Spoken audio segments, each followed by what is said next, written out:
Well, it is the second Sunday of Lent. In traditional liturgical churches, we wear purple to represent Christ's royalty. And so I tell you that so that you do not think that this purple is representing Kansas State. Not that there's anything wrong with Kansas State purple, but that is not what this purple represents. We're going to talk today about the Lord being our help, God being our help. And so we are going to take this message from the 121st Psalm. I am going to be reading from the New King James Version of this psalm, and I would ask that all who would please stand in reverence to God's word as we read Psalm 121. And it reads, I will lift up my eyes to the hills, from whence come my help. My help comes from the Lord who made heaven and earth. He will not allow your foot to be moved. He who keeps you will not slumber. Behold, he keeps Israel, shall neither slumber nor sleep. The Lord is your keeper. The Lord is your shade at your right hand. The sun shall not strike you by day, nor the moon by night. The Lord shall preserve you from all evil. He shall preserve your soul. The Lord shall preserve your going out and your coming in from this time forth and ever forevermore. May the Lord add a blessing to the reading and hearing of his most holy and his most true word. You may be seated. The Lord is our help. Now, I'm not going to ask you to raise your hand, but just honestly think, has there been a time in your life when you could have really used some help, when it would have helped you to turn to someone else and to say, will you help me, please?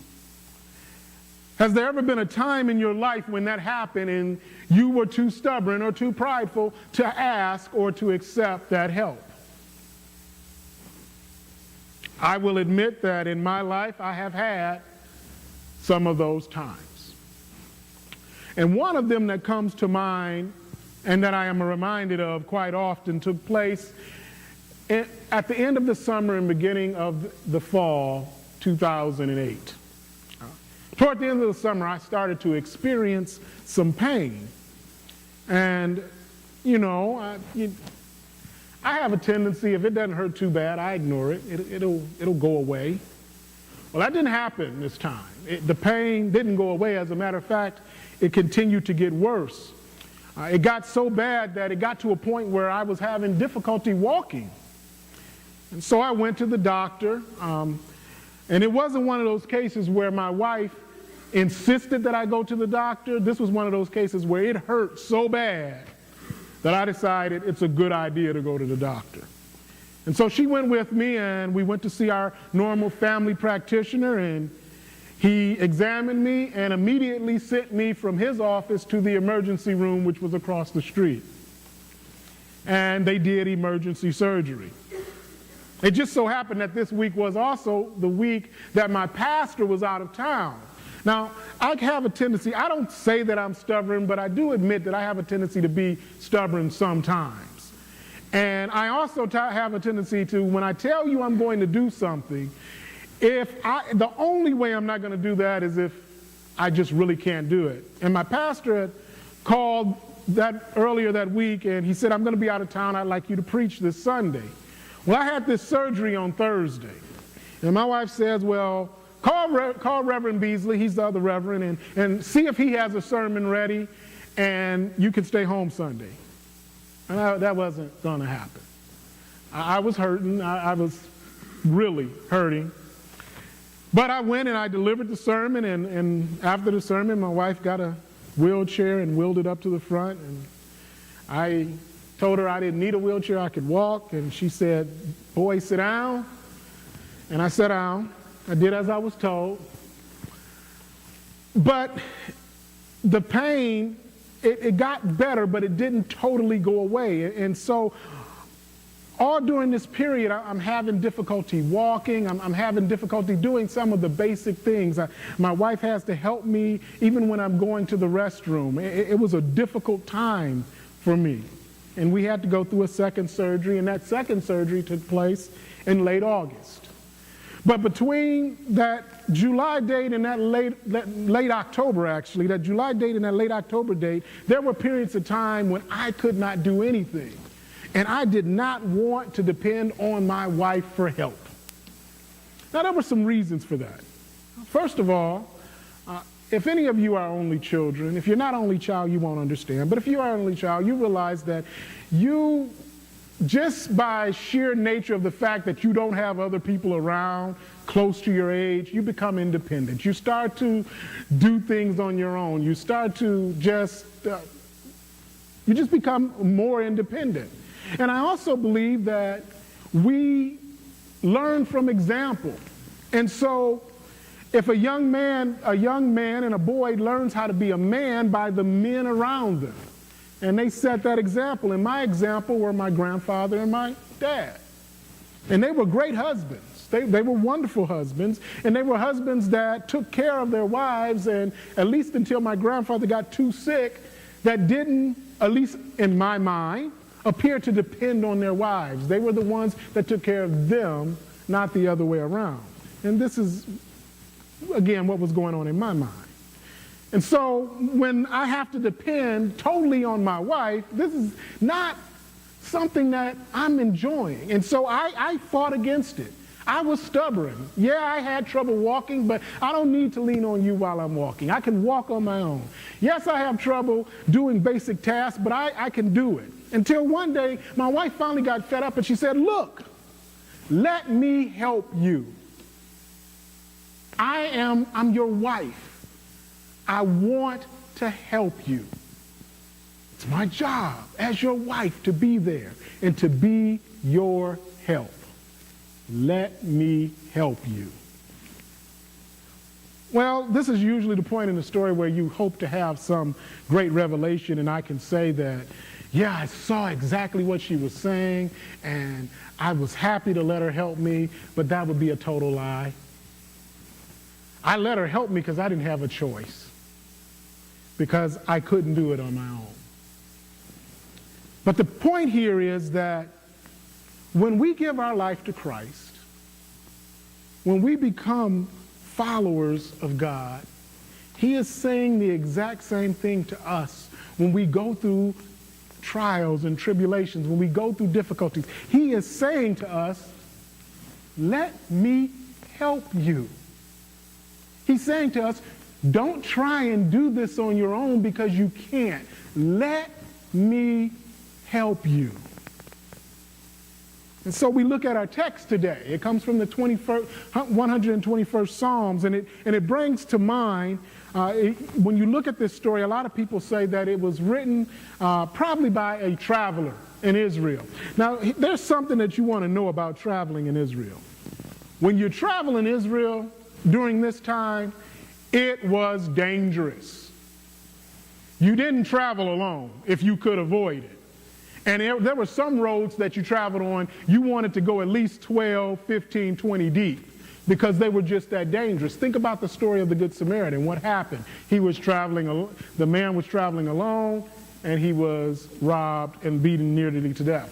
So traveling in Israel during this time on these roads was dangerous. So you have this lone traveler. He's probably nervous. He's probably wondering what could possibly happen to him. He's traveling outside of Jerusalem. And if he's traveling outside of Jerusalem, he looks up and he looks at the hills around the city, and he looks up, and at the highest hill is Mount Zion. And on top of Mount Zion is the temple. And he looks and he sees the temple, and he can say, "I lift up my eyes to the hills from which cometh my help. My help comes from the Lord." So he's looking up and he's able to realize that as he's preparing to go on this journey, as he's worried about what is happening and what could possibly happen, he looks up and he realizes that he's not alone. He can see the place where in that time God dwelled. He can see the temple on the top of Mount Zion. He looks up to the hills and he sees where his help is coming from. And so we as Christians in today's time, living in Kansas, we don't have a lot of hills to look up to. But we can look at a sunrise. We can look at a sunset. We can look at the crops in the field as they grow. We can look at the corn and the wheat and the milo. We can see all of these things, and we can look and we can see where our help comes from. Our help comes from the person. Our help comes from the one who invented, who made that sunrise. Our help comes from the one who did that sunset. Our help comes from the one who provides the moisture and the nutrients that allow for those crops to grow properly. Our help comes from the Lord. He doesn't want for us to handle these situations alone. He wants us to know that he is with us. In verse 3 it says, he will not allow your foot to be moved. He keeps you and will not slumber. He will not allow your foot to be moved. You see, here's the thing. We have to understand that at that moment when we made a decision, whenever it was, whether you were 12 or 22 or 42 or 62, whenever it was that you decided that I am going to give myself over totally to God, the devil lost something then. The devil lost something. And so I made this statement yesterday in men's group and later on in prayer group, and I'll make it again. When you decide to give your life to Christ, you make Satan angry and he declares all-out war on you. But we're not meant to fight that battle alone. And if we fight it with God, he is telling us, I'm there for you. I will not allow your foot to be moved. You can plant yourself and realize that that is where you're going to be because I am behind you. And there's a lot going on right now just in this body. Yesterday, many of the women of this church took part in a women's luncheon. And they had, I would say they had good attendance, but I don't think that would quite be accurate. I think they had wonderful, great attendance, better attendance than they were expecting. And from that ministry, and I'm not saying this because I'm claiming to be a prophet like Daniel or Ezekiel, but I am telling you from that ministry, there are going to be women who are changed. From that ministry, there are going to be marriages that are strengthened. From that ministry, there are going to be women that come closer to Christ. But also understand that because of that ministry, the enemy is angry and he will attempt to attack. But ladies, you do not have to walk that journey alone. God is your help. Yesterday, also, the men met. And we're going through a Bible study. And let me tell you, if you think that the enemy is angry with what is going on with the women, the enemy gets absolutely terrified when men come together.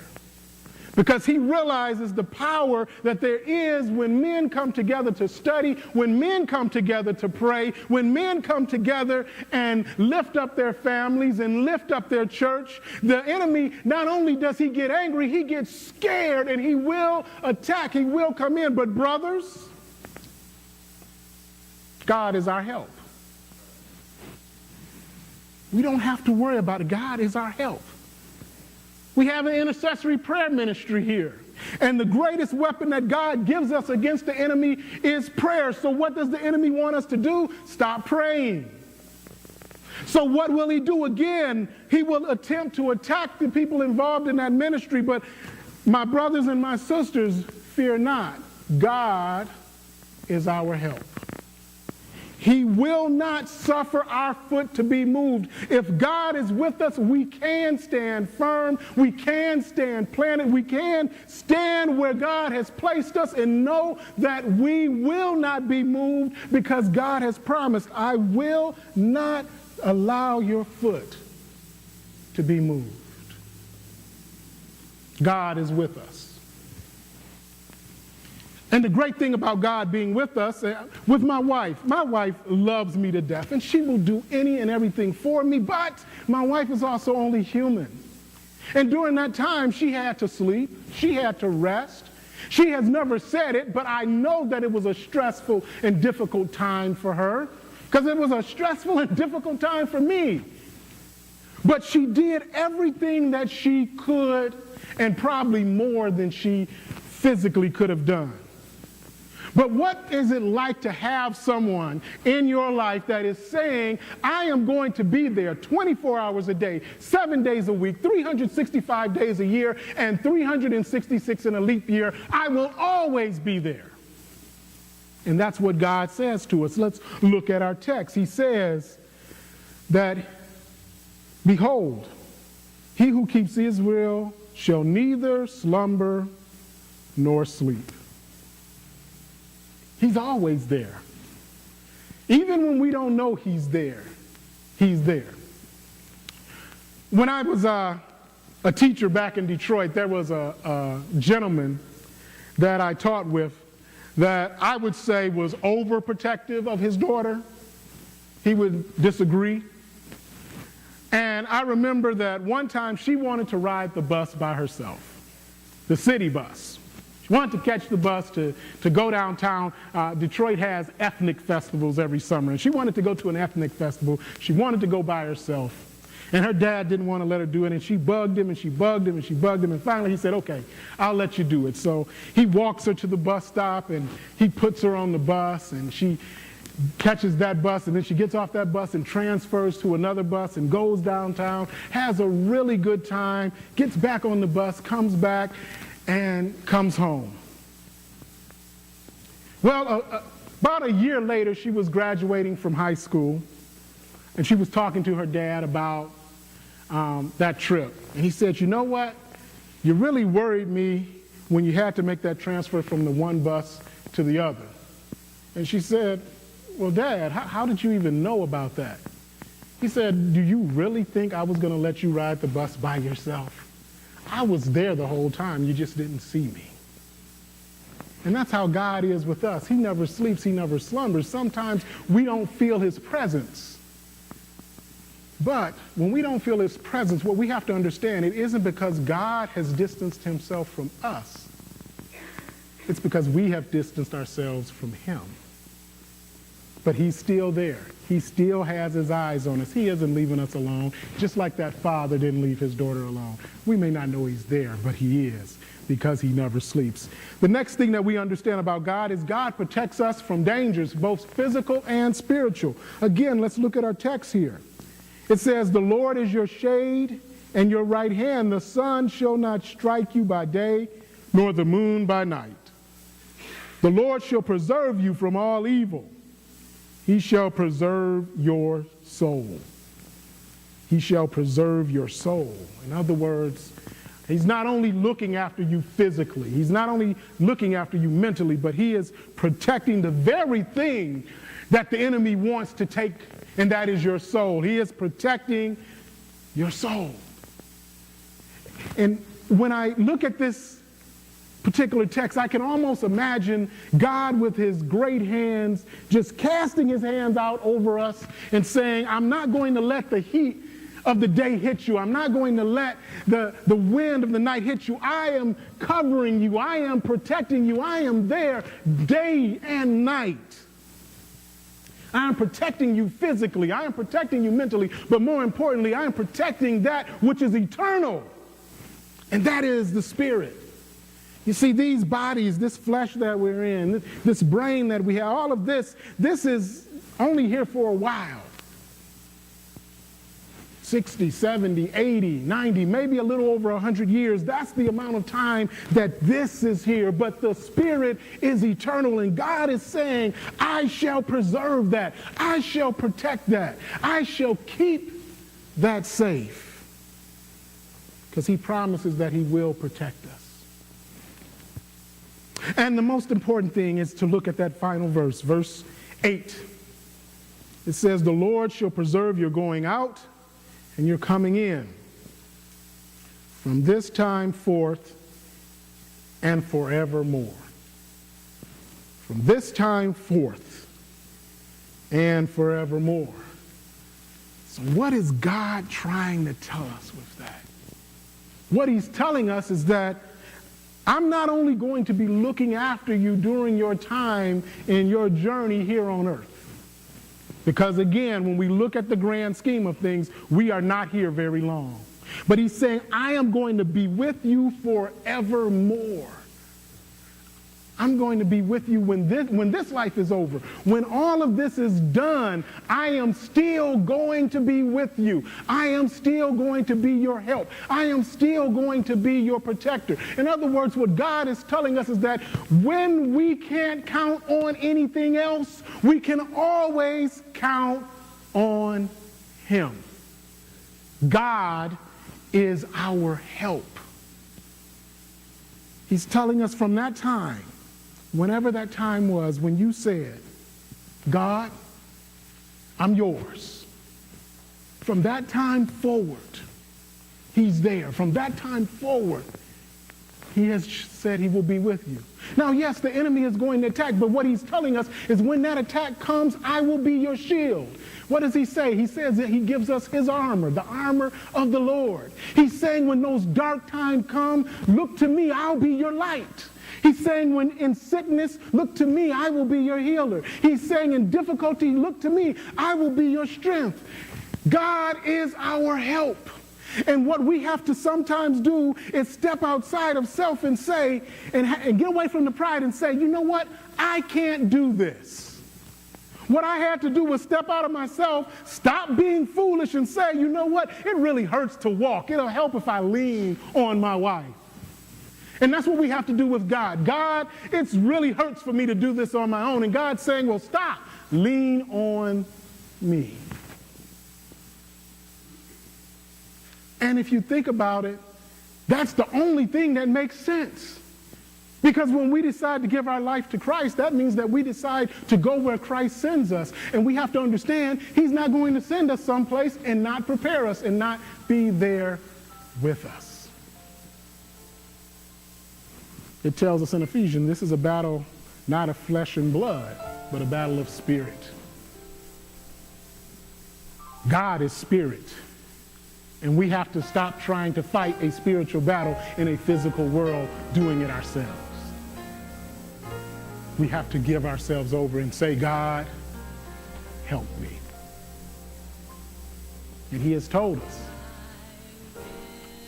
I'll be your help. So look to that sunrise or to that sunset. Look out on those fields as they grow. Or look at that newborn baby. Look at all of these miracles, all of these wonderful things. And in that you can see where your help comes from. Your help comes from the person who gave that life, who created that sunrise, who created that sunset. Your help comes from the Lord. Amen.